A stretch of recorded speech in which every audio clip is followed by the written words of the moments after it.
বন্ধুরা, নিরামিষ এই বাঁধাকপি রেসিপি একবার এভাবে বানিয়ে খেয়ে দেখো আর কমেন্ট করতে ভুলো না। সাথে থাকো বন্ধুরা, পুরো ভিডিওটা মন দিয়ে দেখো আর কিভাবে বানিয়েছি দেখতে থাকো, একদম কম তেল মশলা দিয়ে। নমস্কার বন্ধুরা, মীনা ব্লগ এবং রান্নাতে তোমাদের সবাইকে স্বাগত। আজ আমি তোমাদের দেখাবো বাঁধাকপি রেসিপি। তার জন্য আমি নিয়েছি বাঁধাকপি অর্ধেক কেটে নিয়েছি, আর আলু একটা কেটে নিয়েছি, গাজর কেটে নিয়েছি, বিনস কেটে নিয়েছি। কেটে ভালো করে আমি ধুয়ে নিয়ে এসেছি। কড়াইতে তেল দিয়েছি, তেল গরম হয়ে গেছে, দিয়ে দিলাম 3টে শুকনো লঙ্কা আর 2টো তেজপাতা আর জিরে ফোড়ন দিয়ে দিলাম। ফোড়নটা একটু ভাজা ভাজা হলেই আমি এর মধ্যে দেব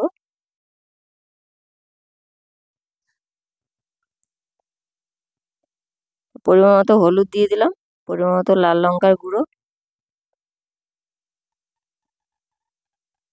আর দিয়ে দেবো ছোলা। ভিজিয়ে রেখেছিলাম আমি ছোলাটা,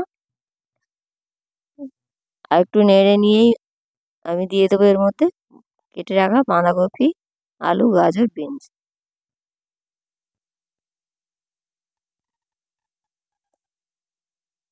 একদম লো আঁচে রাখতে হবে। কেটে রাখা বিনসগুলো দিয়ে আর বাঁধাকপিটা দিয়ে দিলাম। এবার আমি নাড়তে থাকবো আর ভালো করে নেড়ে নিয়ে এর মধ্যে লবণ দিয়ে আমি ঢাকা দেবো, আর ঢাকা দিয়ে দিয়ে আমি এই সবজিটা বানিয়ে নেব।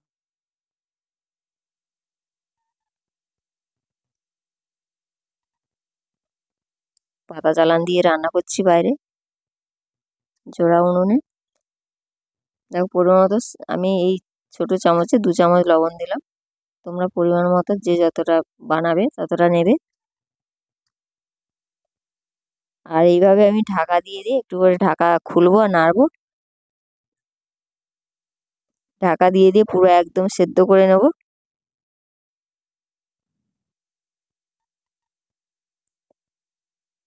এর যে জলটা বেরোবে পুরো একদম শুকিয়ে নিয়ে আমি অল্প সামান্য জল দেবো। দেখতে থাকো বন্ধুরা কিভাবে বানাই।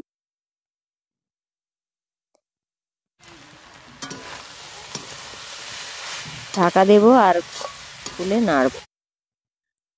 খুব সহজ রেসিপি আর খুব সহজভাবেই বানিয়ে নিতে পারবে। দারুণ এই বাঁধাকপি নিরামিষ রেসিপি। দেখো হাফ বাটি মতো আমি জল দিলাম, দিয়ে আবারও আমি ঢাকা দিয়ে দেব।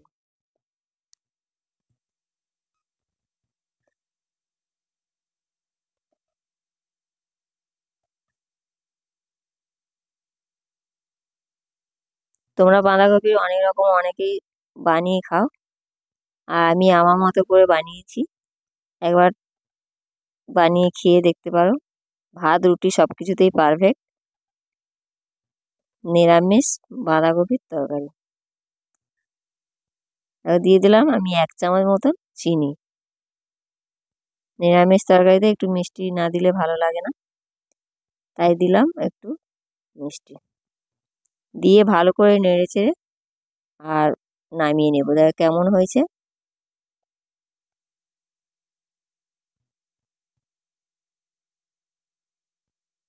আমার তরকারি একদম রেডি, আমি নামিয়ে নিলাম।